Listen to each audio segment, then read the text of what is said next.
Hello everyone, and welcome back to Top 10 Trends.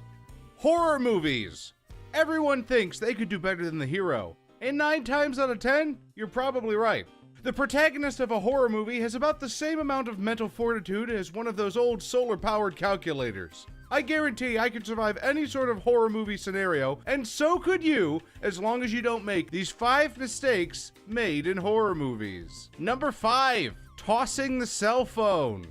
This is a classic horror trope that is really annoying if you know anything about how phone networks work whatsoever. Basically, cell phones are too powerful of a tool for any writer to write around, so horror movies either have to be set in a time period without cell phones, or they have to inexplicably take away cell phone service from the protagonist.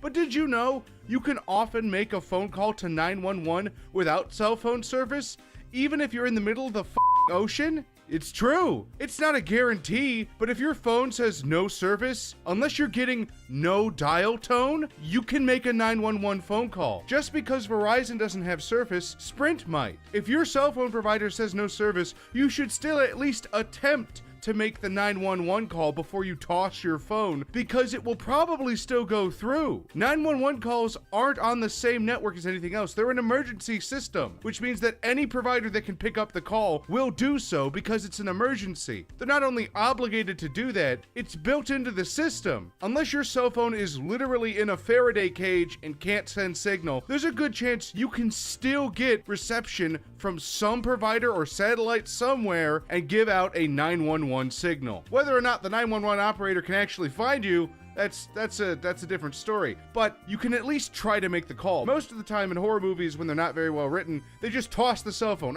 No bars, and they throw it because the cell phone's too powerful. It just ruins the movie automatically. So they have to get rid of it. That's why they toss the cell phone. So that pretty much evades all of your problems right there. Oh man, someone's trying to break into my house in the middle of my cabin in the woods. No bars, but I'll give it a try. Oh, I got someone. I'm at this address.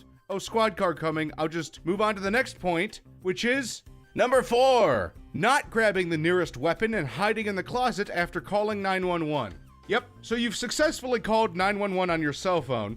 The serial killer or abject horror that's chasing you is somewhere outside of your apartment at this point. It's a horror movie, so maybe even if it's inside, it isn't trying to kill you yet. It's still just trying to screw with you, right? This is where you go grab a gun, a knife, any sort of recognizable weapon, and hide in the closet after calling 911. Just sit in there. If you really suspect something like this is happening and you're trying to survive a horror movie, hide in the closet till you hear a knock on the door from the police. They'll make sure you know it's the police, and if it's the monster or person trying to imitate the police, you now have a gun or a knife. So you're one step ahead and you're ready for this stuff. If you're hiding in the closet and you've got your back to a wall, and the police somehow get into the house, maybe they break in because they see danger or something, and you just hide in the closet. Wait for you to be certain the police. Oh, it's not the police, it's Mike Myers. He's got a knife. Shoot him 5 times with the revolver, the pistol. Stab him in the chest with the knife. You've got the drop on him now.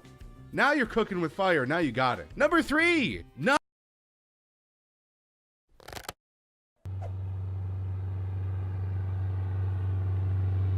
getting in a car and driving away. Oftentimes in horror movies, they also have to remove the car because it's pretty easy to just get in a car and drive away.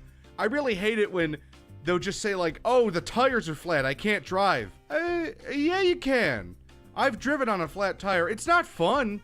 But if you're gonna die, you know, you'll drive on a flat tire. Anyone will drive on a flat tire if they're gonna die otherwise. Unless the villain of the movie has such a specific knowledge of cars that he could remove the spark plug or disable the engine in some way, you could probably just take a car. So even if your cell phone doesn't work and somehow you don't even have a kitchen knife you can go grab from the kitchen to defend yourself in a closet, you can always get in the car and drive away. If they could keep up with you at that point, you really didn't have a chance to survive at all. If they're somehow in the car after, just check better.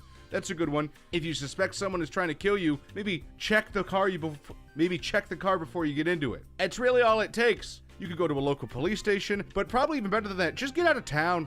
You know, if you're low on gas, stop somewhere. He's probably not going to be able to catch up to you. You're good at that point. Just get out of town, go somewhere else, report it. They'll send people to go check on it. Might be a town-wide sort of horror event where everyone's end up dead, so you go to the police station, they're already dead, and then you're trapped in a police station. You just want to avoid that cliche. More often than not in horror movies, more than one town isn't typically affected, so just get one town over. That's like 20 minutes in most places. If you're out in the middle of nowhere, it might be a couple hours, but most places it's about 20 minutes and you're in the next town over. You're probably good. Number 2, not cutting the head off of the serial killer. Classic mistake. I will never make it. If someone's ever in my house and they attempt to murder me and I happen to survive and knife or shoot them to death with my patented hide in the closet strategy, you can be sure that I will immediately begin sawing off their head. If asked in court why I sawed off the person's head, I will simply say, Your Honor, they were already dead. I was not attempting to ensure their death. They were already dead. I was simply making sure that they wouldn't come back from the dead to try to kill me. At that point, I might get committed for being insane, and which is reasonable. I understand where the judge is coming from. But let's be real here, okay? Who here's seen Halloween? Okay, that's a lot of you.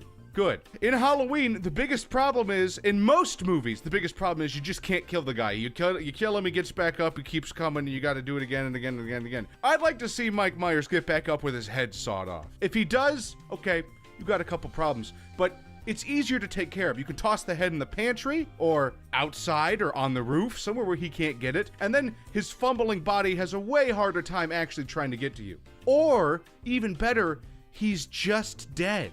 That's the best part about this strategy. Sawing the head off of the person who's trying to kill you 99.999% of the time guarantees they're not going to be able to kill you anymore. Pretty good strategy if I do say so myself, but you can have that one for free. And number 1. Nessuno mi può giudicare nemmeno tu. The biggest mistake any protagonist makes in almost any horror movie ever is going in there. You've heard it echoed throughout a movie theater when everyone's supposed to be silent, but the ethnic family can't. Don't go in there. Seriously though, it's good advice. Don't go in there. Most horror movies have someone going in somewhere they shouldn't be going into. Don't go in there. It's that simple, people. Just don't go in there. Creaky stairwell descending into the basement of a property that your parents left you in their will? Don't go in there. Hire a contractor to do it. They gotta inspect the property to sell it anyway. Let the real estate agent die to deathbed the bed that eats people. Don't go in there. Strange mirror facade hallway that leads into this hidden room in your grandfather's mansion? Don't go in there. That's clearly where he hid the bodies of the people he murdered and raped. Just don't go in there. You're not equipped to deal with the problems that lie on the other end of that thing. Unless you think there's drug money, then immediately go in there. Because if you call the police to deal with it, they're going to take the drug money from you. So that's liquid cash. You can do with that what you want. So unless you suspect there's drug money, don't go in there. And then bonus round, some of you are going to say, well, this doesn't help you if like the thing is like a ring where it's going to kill you in 7 days. I never understood in the ring why, if you're going to die anyway, right, and you can't figure out how to do this, why wouldn't you just sit in front of your TV with a shotgun? You know, give it a chance. Has she come through a broken TV? I'm not sure. I don't think so. Or also, can she survive being shot with a shotgun? Probably not. It's worth a try. That would be what I would do. If I couldn't figure out that you had to show someone else to do it, just shoot her with a shotgun. Or put like a mirror in front of the TV. That'd be funny. Or like, yeah, that's even better. Just box up the TV. I mean, if you've got 7 days to prepare, there's pretty much nothing you can't do to stop this from happening. Michael Myers keeps getting back up even with his sawed-off head. Dump him in concrete. The ring girl's gonna crawl through a TV in 5 days. Put the TV in concrete. Or have a TV out in a field with a pit dug in front of it, and when she climbs through, she falls into a pit of liquid concrete, and then just seal that up with more concrete. It's expensive, sure, but you're gonna die otherwise. Plus, also magic is real, and maybe God is real too. The only ones that you can't defeat are the ones you could never defeat, like angels or demons that are coming down from heaven or whatever to try and kill you. You can always, especially if you have time, you can plan ahead, and especially if you see other people dying. I always loved the old classic horror cliche of, oh, it just doesn't stop. That's kind of what it does in It Follows. It just doesn't stop. Oh, you could hit it with a car. Doesn't matter. You could shoot it with a gun. Doesn't matter. You could shoot it into space. Probably matters. You could get on a plane. What if you move? Like, oh, I'm going to spend 2 weeks in Hawaii. Time to take a vacation. I'm going to spend 2 weeks in Hawaii. Okay, it walks directly towards you all the time, right? That's what I understood about It Follows. It's been a while. You're in Hawaii. Can it breathe underwater? Fine. You got 2 weeks. And then it's got to walk 2 weeks back. The longer you spend in Hawaii, the longer it's going to have to walk back. It takes longer than 2 weeks to walk from anywhere to Hawaii.